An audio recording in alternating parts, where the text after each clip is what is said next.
Puji Tuhan. Nah, Bapak Ibu Saudara yang dikasih dalam Tuhan, hari ini saya masih akan bahas tentang serial khotbah Yesus adalah kebanggaanku. Dan bahasan yang kedua adalah Yesus dasar yang teguh. Saudara yang dikasih dalam Tuhan, setiap kita punya prinsip satu, harusnya. Apa yang menjadi pondasi hidup kita, itulah yang menentukan kuat atau lemahnya hidup seseorang. Bisa atau tidaknya tergoncang hidup seseorang, itu bergantung pada pondasinya. Bapak Ibu, saya percaya Bapak Ibu pernah membangun rumah. Yang dikuatkan adalah pondasi. Cakar ayamnya kah apa namanya itu, supaya apa? Supaya ketika ada goncangan, rumah itu kokoh. Demikian pula tanaman. Tanaman akar yang kuat, akar yang besar, akar yang tertanam lebih dalam, itu akan jadi tanaman yang kuat. Beberapa waktu lalu kita ingat di kota Cimahi dilanda angin besar dan banyak pohon-pohon rubuh. Iya kan? Akarnya nggak kuat. Kalaupun akarnya ada yang kuat, dia nggak cabut sampai akar, tapi batangnya patah. Karena akar itu kuat. Demikian pula hidup orang percaya. Kalau hidup orang percaya tidak berdasarkan akar yang kuat, maka gampang sekali tercabut. Dan penyebabnya akar tercabut itu gampang. Ada badai, ada angin besar, ada masalah, ada pergumulan, akan tercabut. Sehingga akhirnya kita gak kuat lagi untuk bertahan, padahal Tuhan Yesus mengajarkan kita untuk berakar di dalam kasih firman-Nya, kuasanya. Nah, itu sebabnya penting untuk kita menjadikan Yesus sebagai dasar kehidupan setiap kita. Makanya tema saya hari ini Bapak Ibu adalah Yesus dasar yang teguh. Sehingga hidup kita gak gampang digoncang. Ya, kita lihat sama-sama di dalam Kolose pasal 2 ayat yang ke-7. Kolose pasal 2 ayat yang ke-7. Firman Tuhan bilang begini. Hendaklah kamu apa? Yes, berakar dan di dalam Dia, di dalam Yesus. Hendaklah saudara dan saya itu berakar di dalam Yesus. Dan yang kedua adalah apa? Dibangun di atas Yesus. Berakar dan dibangun itu bicara tentang kehidupan. Kalau akarnya kuat, maka bangunannya pun kuat. Kalau akarnya bisa dalam, maka pertumbuhannya pun normal. Makanya saudara jangan kaget kalau saudara ngelihat ada orang melayani, ada orang rajin ibadah, tapi hidupnya tuh gampang down, gampang depresi, gampang tertekan. Jangan aneh. Karena, dengar baik, cinta Yesus aja tidak cukup, bos. Cinta Yesus aja tidak cukup. Engkau perlu berakar. Engkau bisa bilang sarangeo sama Tuhan Yesus setiap hari, tapi kalau engkau tidak berakar di dalam Dia, soon, gak lama, kau akan kecabut sampai akar. Karena goncangan hari-hari ini bukan goncangan yang mudah. Goncangan hari-hari ini bahkan kau akan masuk tahun 2025 akan terjadi goncangan yang lebih besar. Ya. Tapi kalau engkau tidak berakar, engkau cukup bilang, tapi pendeta saya cinta mati loh sama Tuhan Yesus. Ya, cintanya hilang tinggal matinya. Cinta mati. Gak cukup cuman cinta sama Yesus, engkau perlu berakar di dalam Yesus. Nanti saya akan bagikan kenapa kita perlu berakar. Sehingga akhirnya pertumbuhan kita pun jelas gitu loh saudara. Kenapa? Karena tergantung akarnya engkau akan bertumbuh. Akarmu tidak kuat, akarmu tidak dalam, engkau akan kerdil secara rohani. Kelihatannya aktif di gereja. Kelihatannya aktif baca Alkitab. Tapi engkau tidak mengalami perjumpaan karena engkau tidak tertanam sampai dalam. Itu akar. Berakar di dalam Dia dan dibangun di atas Dia.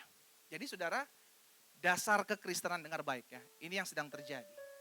Dasar kekristenan kita bukan berdasarkan pengalamanmu dengan Tuhan. Saya ulangi sekali lagi. Dasar kekristenan kita, pondasi kekristenan kita bukan berdasarkan pengalamanmu dengan Tuhan. No. Wah, pendeta, bukankah pengalaman dengan Tuhan penting? Yes, pengalaman dengan Tuhan penting. Tapi tidak bisa menjadikan itu sebagai dasar kekristenan kita. Kenapa? Karena pengalaman dengan Tuhan setiap orang itu berbeda-beda. Ada orang yang mengalami Tuhan ketika usahanya bangkrut. Sehingga dia bilang, Tuhan Engkaulah Allah yang memelihara hidupku. Engkaulah Jehovah Jireh, Engkau Allah yang menyediakan. Tetapi ada orang mengalami pengalaman dengan Tuhan, dia disembuhkan. Sehingga dia bilang, no, Tuhan bukan Jehovah Jireh, Tuhan Yehovah Rafa. Dia adalah Allah yang menyembuhkan. Lalu akhirnya karena pengalaman ini mereka berdua bertengkar. Pecah. Karena pengalaman dengan Tuhan.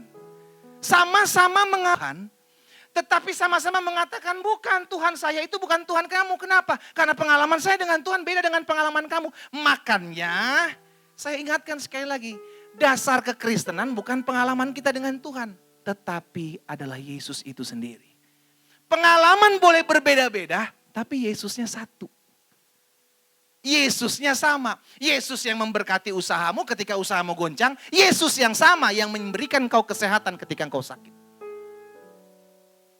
Makanya ada orang akhirnya tersesat jalannya karena menjadikan pengalaman hidup sebagai doktrin. Dia punya pengalaman di bawah Tuhan mimpi untuk menyembuhkan orang, menginjil orang mati. Dia jadikan itu sebuah pengajaran bahwa Tuhan bawa saya ke dalam dunia orang mati dan Tuhan suruh saya menginjil. Dijadikan itu sebuah pengajaran. Kelirulah akhirnya. Kenapa? Karena dunia orang mati dengan dunia orang hidup jelas sudah berbeda. Kalau you punya pengalaman dengan dunia orang mati, Tuhan bawa engkau ke sana, itu bagianmu saja. Karena pengalaman tiap orang jelas, yes. Sampai sini ngerti? Jadi dasar kekristenan bukan pengalaman kita dengan Tuhan. Pengalaman dengan Tuhan good. Pengalaman dengan Tuhan baik. Itu membuat engkau bertumbuh. Tapi jangan jadikan itu sebagai sebuah pertentangan. Dasar kekristenan yang kedua yang bukan, yang pertama bukan pengalaman dengan Tuhan. Yang kedua bukan berdasarkan perasaan. Pengalaman baik perasaan itu bukan pondasi kekristenan. Pengalaman dengan Tuhan baik, tapi itu bukan menjadi landasan kekristenan. Karena landasan kekristenan adalah Yesus itu sendiri. Lalu yang kedua perasaan. Perasaan tiap orang berbeda-beda. Kalau pada saat engkau di awal bulan perasaanmu senang. Engkau berkata, oh Tuhan Yesus aku rindu memujimu, menyembahmu. Karena tanggal, apal betul mudah. Begitu masuk bulan minggu-minggu tengah, napas mulai tersengal-sengal. Baru kita bilang, oh Tuhan Yesus, kerinduan hatiku. Mulai sedih. Karena dibangun berdasarkan feeling. Makanya ketika dasar hidupmu dibangun, dasar kekristenanmu dibangun berdasarkan perasaan. Maka saat itu juga engkau akan digoncangkan. Engkau mulai bilang begini, Tuhan, perasaan saya udah ikut Tuhan dengan setia ya. Perasaan saya rajin deh doa. Perasaan saya baca Alkitab banyak deh. Perasaan saya gak pernah ngejahatin orang deh Tuhan. Tapi kenapa ya kok sampai sekarang hidup saya kayak belum diberkati ya.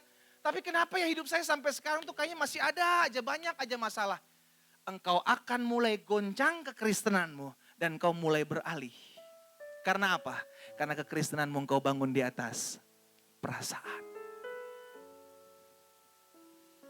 Jadi pengalaman dengan Tuhan baik, tapi itu bukan dasar kekristenan. Perasaanmu baik, tapi itu bukan dasar kekristenan.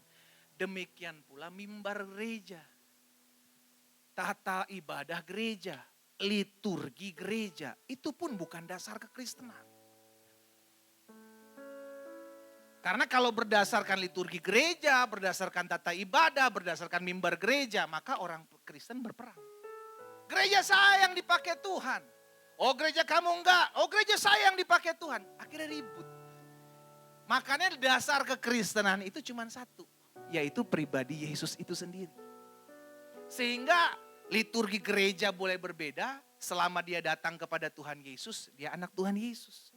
Perasaan-perasaan boleh berbeda, selama saya tahu hidup saya bukan berdasarkan perasaan tapi berdasarkan firman Tuhan, maka saya tahu dasar pondasi saya kuat.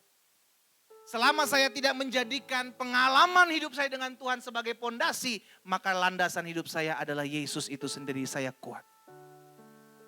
Jadi ingatnya bukan 3 hal itu yang merupakan pondasi kekristenan. Tapi pondasi kekristenan adalah pribadi Yesus itu sendiri. Kolose 2 ayat 7 tadi. Hendaklah kamu berakar di dalam Dia dan dibangun di atas Dia. Hendaklah kamu bertambah teguh dalam iman. Jadi orang yang berakar dalam Kristus, orang yang dibangun di atas Kristus, dia nggak akan goncang. Karena dia pasti bertambah teguh. Bertambah teguh dalam iman yang telah diajarkan kepadamu. Dan hendaklah hatimu melimpah dengan belajar bersyukur. Dan orang-orang yang bersyukur gak gampang ngeluh, gak gampang komplain dengan keadaan, gak gampang ngeluh, gak gampang komplain dengan sikap orang kepada kita, adalah orang yang berdasarkan dibangun di atas Kristus. Kau gak akan gampang ngeluh, karena kau akan melimpah dengan syukur. Tolak ukurnya itu.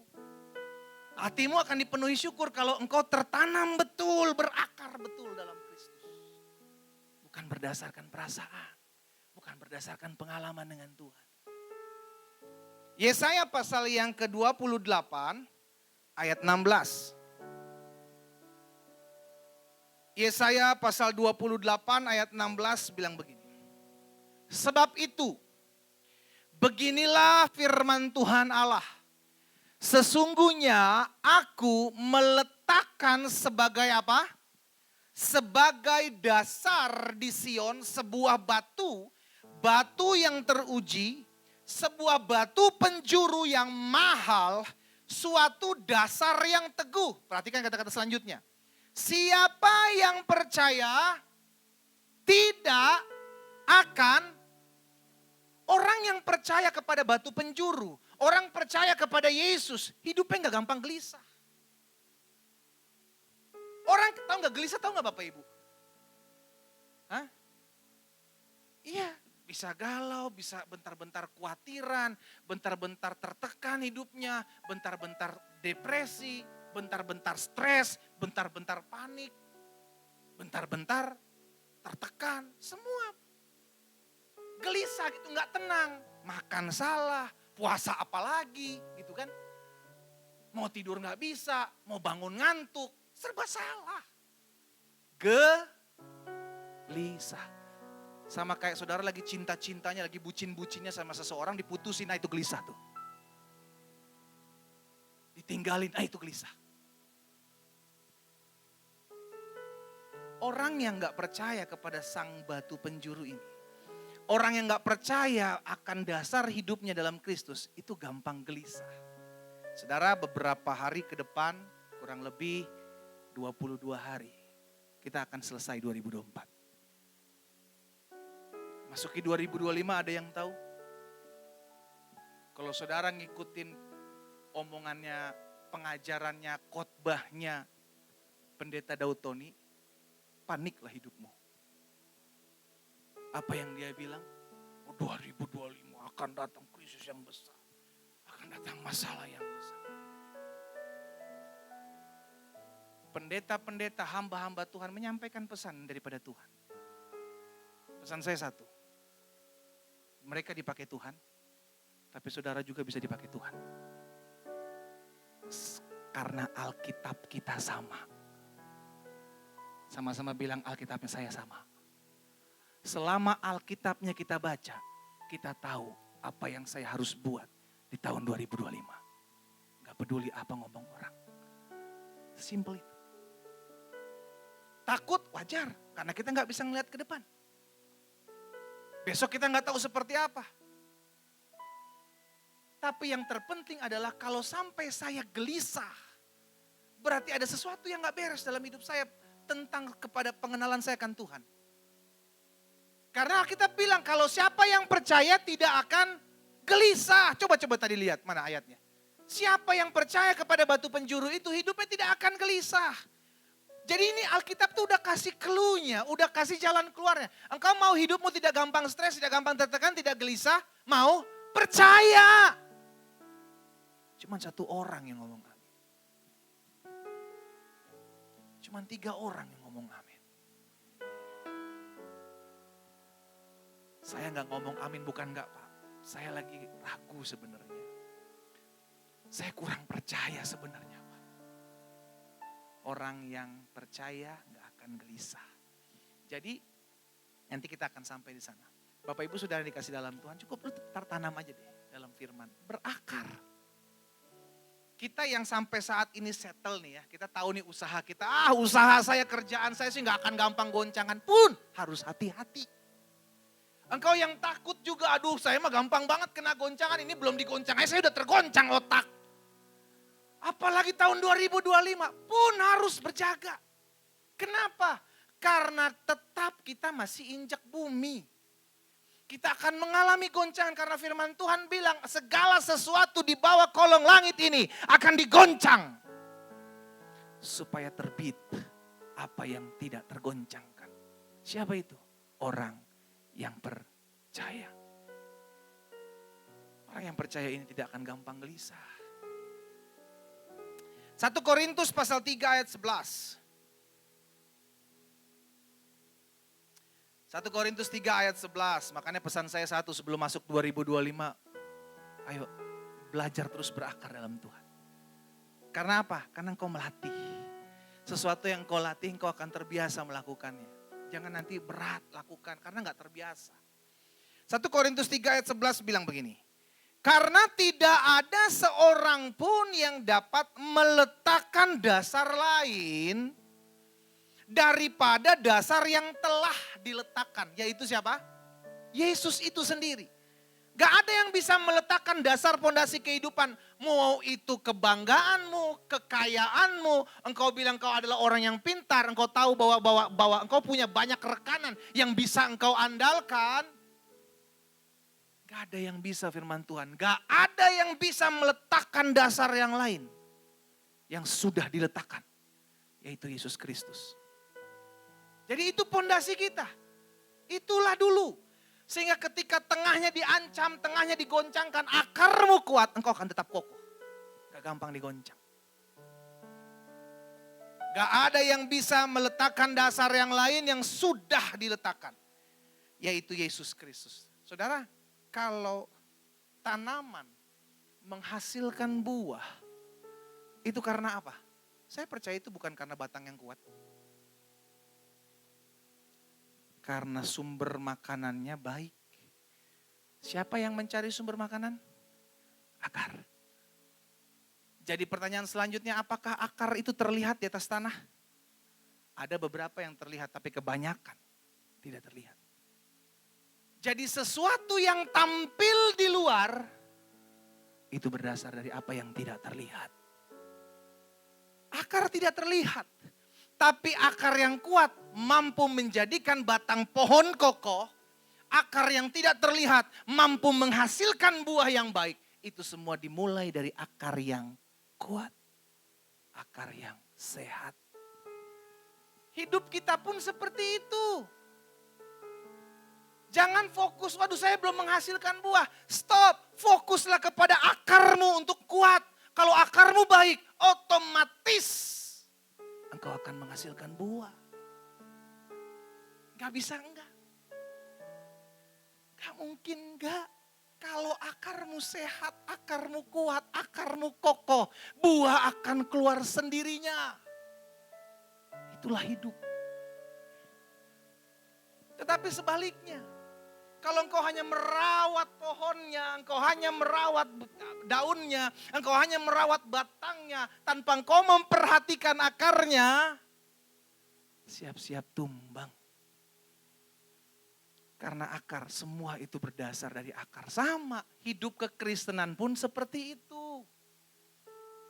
Dari sesuatu yang tidak terlihat, akan tampil terlihat. Apa itu? Hubungan dengan Tuhan. Hubungan dengan Tuhan tidak terlihat.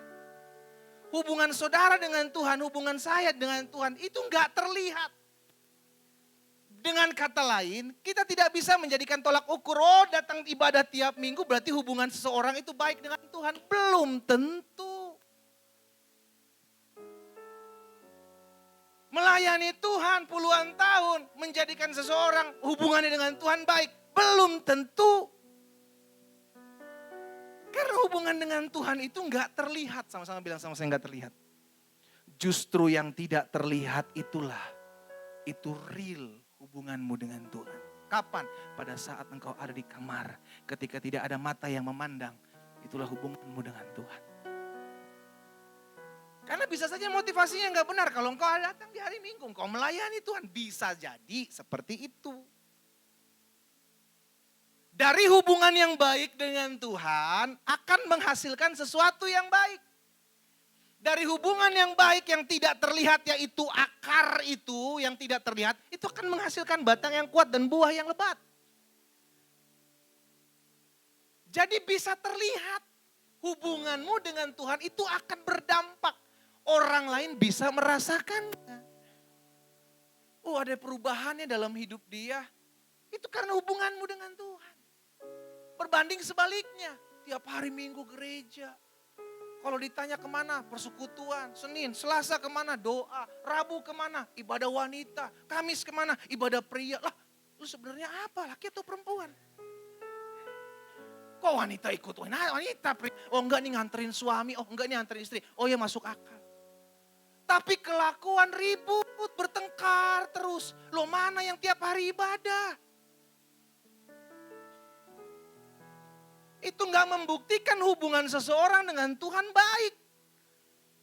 Dan biasanya yang tidak terlihat itulah yang akan dinilai oleh Tuhan. Itu akan menghasilkan sesuatu. Yaitu buah. Dari akar yang tidak terlihat, menghasilkan batang yang kokoh. Dari akar yang tidak terlihat, menghasilkan buah yang enak. Semua dimulai dari akar. Pastikan kita berakar. Karena dampaknya itu luar biasa buat kekristenan. Mungkin saudara bilang, pendeta, ya sekarang mas saya begini-begini aja dah, udah. Yang penting saya berdoa, itu yang tadi saya bilang saudara, berdoa good, baca Alkitab good. Cuman please, engkau harus berakar terus. Supaya akarmu tuh gak gampang dicabut. Akarmu gak gampang digoyangkan. Caranya gimana? Tertanam dalam firman. Tertanam. Bukan cuma sekedar tahu. Tapi tertanam. Yesus bilang begini. Ada dua jenis orang yang membaca firman. Barang siapa merenungkan firman dan melakukannya. Dia diumpama seperti orang yang mendirikan rumah di atas batu. Karena dia mendengar dan melakukannya. Sehingga ada badai, ada banjir, ada angin ribut, rumah itu kokoh. Tetapi ada satu jenis orang, dia membaca firman. Dia baca Alkitab, tetapi dia tidak melakukannya. Itu sama seperti orang yang mendirikan rumah di atas pasir. Datang badai, datang banjir, rumah itu hancur. Karena dibangun di atas pasir. Jadi pertanyaan, kan dia baca Alkitab juga? Kan dia baca firman juga? Kekurangannya cuma satu, karena engkau tidak melakukannya. Orang yang melakukan firman adalah orang yang berakar di dalam firman. Jadi bukan cuma sekedar tahu, bukan cuma sekedar hafal, tapi melakukan. Sama-sama bilang sama saya, lakukan firman. Saya pelajari apa dampak dari seseorang yang berakar. Dampak dari seseorang yang berakar, dampak dari seorang yang mendasari pondasi hidupnya itu adalah pribadi Yesus itu sendiri. Yang pertama, dia hidupnya dipakai oleh Tuhan. Saya tanya sekarang, ada yang hidupnya mau dipakai oleh Tuhan di tempat ini? Saya berdoa supaya orang yang angkat tangan hidupnya dipakai oleh Tuhan. Oh saya dalam hati loh pendeta angkat tangan, cuma pendeta gak lihat aja dalam dunia roh. Spirit. Kan saya dipercayakan Tuhan untuk memimpin Bapak Ibu. Iya kan? Jadi kalau ditanya, diresponi. Lu kan saya yang dipercaya. Saya tanya sekali lagi. Dapat kesempatan kedua karena saya orang yang percaya. Kita itu hidup dapat kesempatan selalu. Saya terlalu percaya karena saya pun hasil dari kesempatan kedua. Siapa yang hidup di sini pengen dipakai oleh Tuhan? Oh, malaikat catat semua dalam nama Yesus terjadi.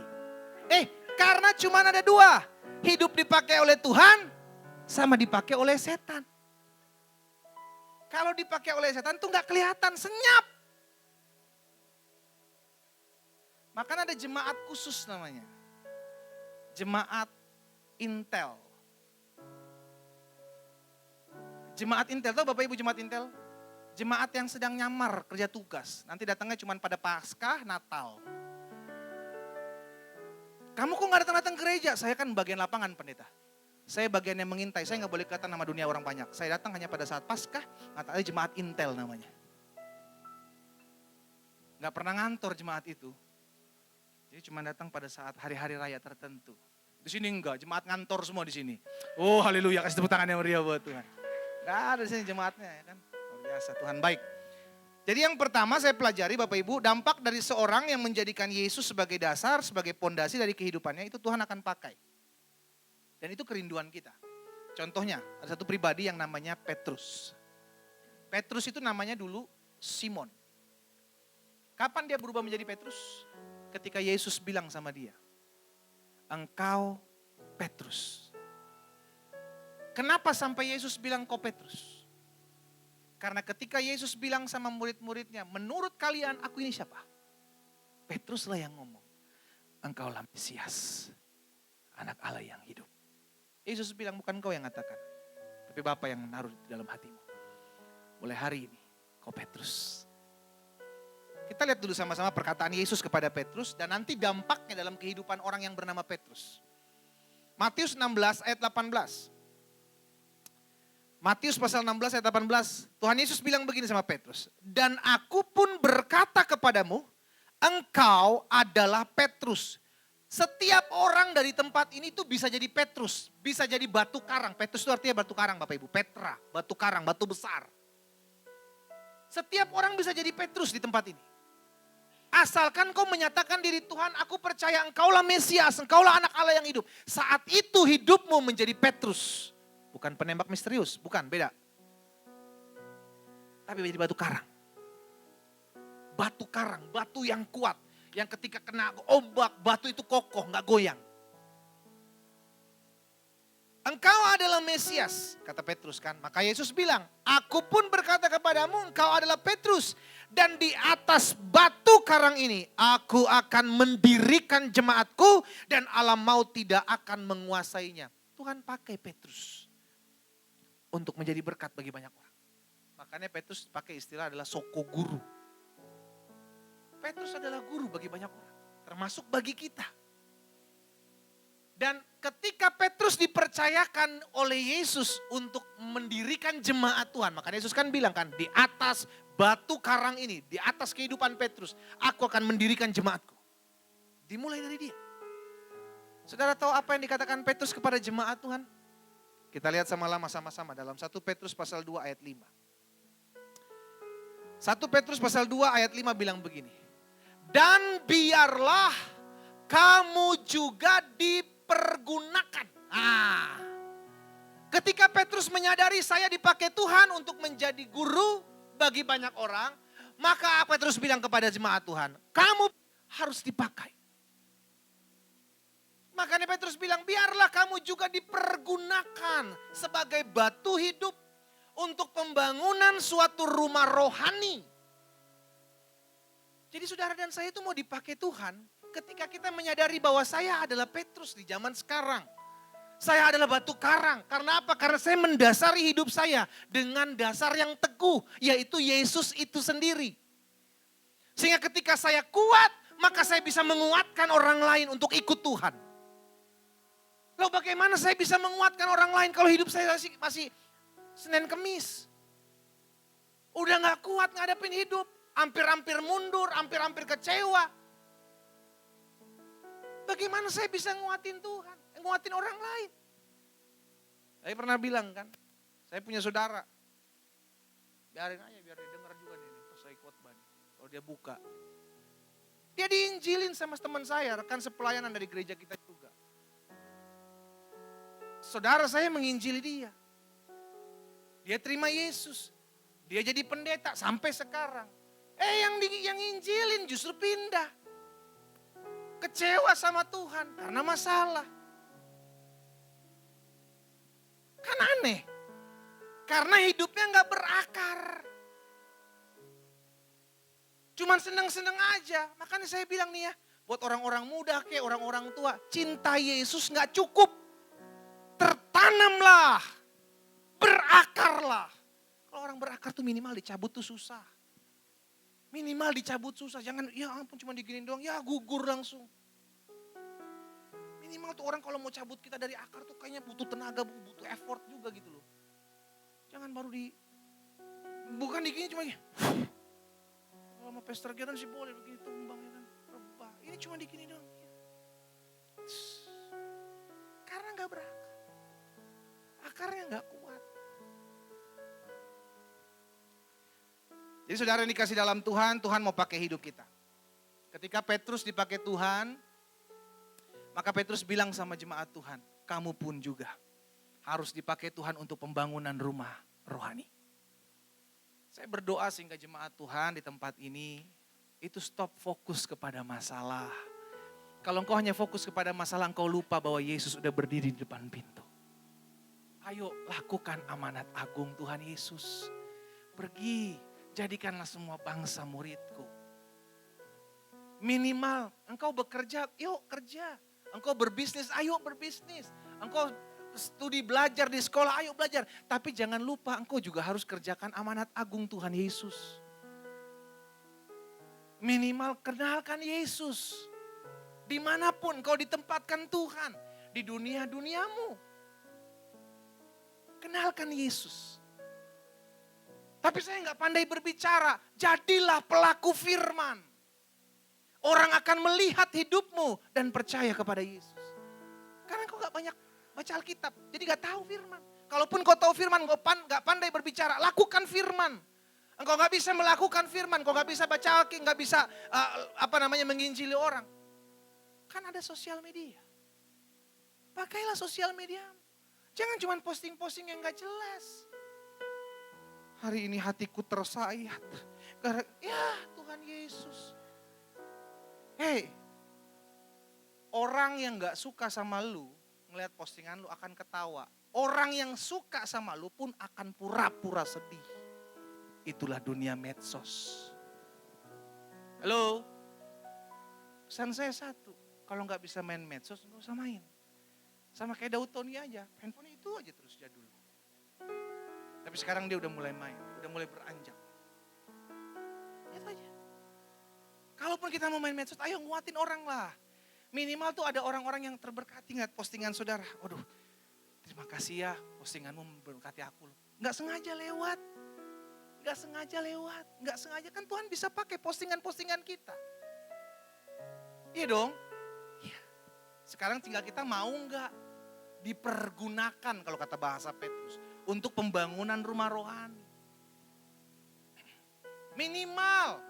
Saudara ngajak orang beribadah. Kalau saudara gak bisa ngomong, aduh tapi bingung pendeta. Mau ngomong apa ya? Mau ngetik apa ya? Ya udah minimal ajak orang ibadah. Nah makanya lu yang punya Instagram, lu yang main Facebook, posting nih buat tanggal 10. Minimal itu. Posting, tek, lempar, blast. Masukin. Minimal orang tahu, wih ada ibadah ya. Kita gak banyak ngomong, cuman posting aja. Tapi saya gak punya handphone pendeta, itu mesti bergumul. Mesti doa puasa, mesti doa puasa. Ya, jadi yang pertama, dampak seorang yang menjadikan Yesus sebagai pondasi dasar kehidupannya, Tuhan akan pakai hidup kita untuk menjadi banyak berkat buat banyak orang. Oke, yang kedua, dampak dari seorang yang menjadikan Yesus sebagai pondasi dasar dari kehidupannya, itu gak akan gampang digoncang. Ya, hidupnya gak akan gampang digoncang, hidupnya gak akan gampang dipengaruhi. Ya, hidup ini cuma dua. Kita mempengaruhi atau kita dipengaruhi. Kebanyakan kalau masa lebih banyak, maka kita akan terpengaruh. Karena itu hati-hati dalam kita bergaul. Ya, Bapak Ibu Saudara dikasih dalam Tuhan, hati-hati, perhatikan lingkunganmu. Kalau lingkunganmu toksik, lingkunganmu membuat engkau jauh dari Tuhan, cabut. Jangan bilang, aduh habis enak ya pendeta ya. Habis nyaman di sini. Biasa memang begitu. Makanya Tuhan tuh kalau tempatkan kita nggak pernah di tempat yang nyaman. Selalu di tempat yang kita mau, Tuhan mau kita survive gitu loh. Tuhan mau kita kuat. Makanya ditempatkan tempat-tempat yang memang kita teriak terus sama Tuhan. Oh Tuhan tolong saya, besok masalah selesai. Oh Tuhan tolong saya. Selalu ditempatkan di tempat-tempat yang gak strategis. Supaya engkau bertumbuh. Kalau tempatnya setiap hari nyaman, ya selesai. Nina bobo, tiba-tiba sangkakala bunyi. Tetet, ya tertinggal semua situ. Jadi yang kedua pastikan engkau tertanam berakar dalam Yesus. Supaya engkau gak gampang digoncang. Nah apa sih goncangan-goncangannya? Yang pertama goncangan-goncangan itu bisa berupa goncangan keuangan. Ya, goncangan-goncangan yang kedua adalah goncangan-goncangan kesehatan. Goncangan yang ketiga adalah goncangan-goncangan rumah tangga, keluarga. Itu goncangan tuh. Dan ketika engkau berakar, Bapak Ibu perhatikan betul, engkau berakar, engkau gak akan pernah tergoncangkan sekalipun goncangan itu kuat. Saudara tahu siapa contohnya? Ayub. Ayub digoncang di semua lini. Bahkan termasuk istrinya. Dia bilang, masihkah engkau berkutat untuk selalu datang sama Allahmu? Kutukilah Allahmu, matilah. Istrinya Ayub ngajakin Ayub untuk lari dari Tuhan. Nah ini dia, hati-hati. Biasanya yang membuat kita tergoncang itu bukan orang luar, orang dekat bos. Ordal. Yang membuat orang tergoncang itu ordal, orang dalam. Mungkin dia istrimu suka manas-manasin lu. Mungkin dia suamimu suka manas-manasinmu. Orang dalam, gak jauh-jauh. Gak mungkin tiba-tiba orang gak dikenal. Ya kalau orang gak dikenal ya tahu-tahu kita cabut pergi. Ini gak bisa. Ini orang-orang di sekitar kita. Yang akan berusaha menggoncangkan kita. Karena itu jadilah sama seperti Ayub. Ayub bilang kau berkata seperti perempuan tidak waras. Masakan kita hanya mau menerima yang baik saja yang dari Allah. Tidak mau menerima yang buruk. Karena itu pastikan dalam kehidupan kita sekalipun kita digoncang. Kalau akarnya kuat, Ayub tuh akarnya kuat. Ayub itu akarnya kuat sehingga digoncang dari semua lini dia tetap bertahan. Dan orang yang bertahan dia akan lihat sesuatu yang dahsyat. Yang ketiga, yang terakhir. Dampak dari seorang yang menjadikan Yesus sebagai pondasi, dasar dari kehidupannya. Yang pertama jelas Tuhan akan pakai dalam kehidupannya karena dia adalah batu karang, dia kuat. Maka dia akan dipakai Tuhan untuk menguatkan orang lain. Yang kedua dampak dari seorang yang menjadikan Yesus sebagai pondasi, dasar dari kehidupannya. Maka gak akan mudah digoncang. Ya, yang seringkali menggoncang kehidupan kita sebenarnya itu ada yang di depan kita nih. Ya. Keadaan gampang sekali menggoncang kita, perasaan-perasaan gampang sekali menggoncang kita, sikap orang dalam hidup kita gampang sekali menggoncang kita. Nah, hati-hati dalam goncangan-goncangan ini. Ya, di hari-hari ke depan, setiap hari engkau akan digoncang Bapak Ibu. Tapi kalau akarmu kuat, kau cuman begini, berdiri lagi. Dan yang ketiga, yang terakhir, orang yang mau menjadikan Yesus sebagai pondasi dasar dari kehidupannya, maka dia berani berkata tidak kepada setiap tawaran-tawaran dosa. Itu kuat. Setiap hari engkau akan ditawarkan sesuatu yang membuat engkau bisa pergi meninggalkan Tuhan. Setiap hari, bahkan mungkin setiap saat. Karena iblis masih bekerja sampai hari ini. Si jahat masih cari jiwa sampai sekarang. Jangan pikir, oh mungkin 2025 udah enggak kali ya pendeta ya. Mungkin dia cuti setahun. Selama kita masih hidup, dia akan bekerja. Dia akan cari jiwa.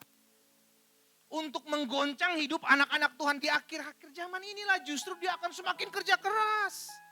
Karena dia tahu kedatangannya akan semakin dekat. Tanda-tandanya sudah jelas. Makanya orang yang berakar di dalam Yesus, pondasinya dibangun di atas kebenaran, dia akan berani menolak tawaran-tawaran dunia. Saya percaya setiap kita pernah ditawarkan sesuatu untuk membuat kita tinggalkan Yesus. Mungkin gak meninggalkan Yesus, tapi membuat Yesus menangis. Mungkin tawaran itu membuat Yesus kecewa sih enggak juga lah ya, tapi sedih.